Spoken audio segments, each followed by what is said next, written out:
అహ్మదాబాద్ విమాన ప్రమాదంలో మృతదేహాలను గుర్తించడం కష్టంగా మారింది. విమానం పేలిపోవడంతో ప్రయాణికులంతా గుర్తుపట్టలేని విధంగా కాలిపోయారు. దీంతో మృతదేహాలను గుర్తించడం అసాధ్యంగా మారింది.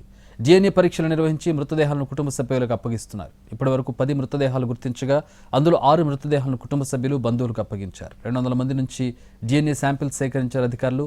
ప్రమాదంలో విదేశీయులు కూడా మృతి చెందడంతో వారి DNA శాంపిల్స్ పరీక్షలకు కూడా చాలా సమయం పట్టే అవకాశం కనిపిస్తోంది. DNA నమూనాలను సరిపోల్చడానికి 72 గంటల సమయం పడుతుందంటున్నారు అధికారులు. దీంతో డెడ్ బాడీల గుర్తింపు మరింత ఆలస్యం కానుంది. చివరి చూపు కూడా నోచుకోలేక తమ వారెవరో తెలియక కుటుంబ సభ్యులు కన్నీరు మున్నీరవుతున్నారు. మృతదేహాల కోసం ఆసుపత్రి ముందు ఎదురు చూస్తున్నారు. మరోవైపు మెడికల్ కాలేజీ భవనంపై విమానం కూలడంతో పలువురు మెడికల్ ప్రాణాలు కోల్పోయారు. గాయపడ్డ వారికి ఆసుపత్రిలో చికిత్స అందిస్తున్నారు.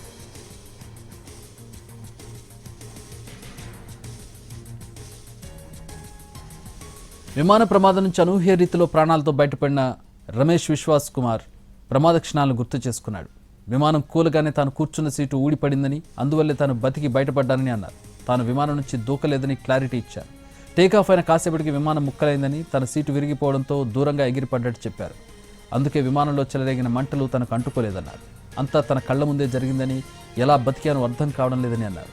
తాను చనిపోయానని అనుకున్నానని, కళ్ళు తెరిచి చూసేసరికి హాస్టల్ భవనం శిథిలాలు ఉన్నట్టు తెలిపారు. విశ్వాస్కు ఎలాంటి ప్రాణాపాయం లేదని డాక్టర్లు తెలిపారు. ప్రస్తుతం కోలుకుంటున్న రమేష్ను త్వరలోనే పోలీసులు దర్యాప్తు కమిటీ ప్రశ్నించే అవకాశం ఉంది.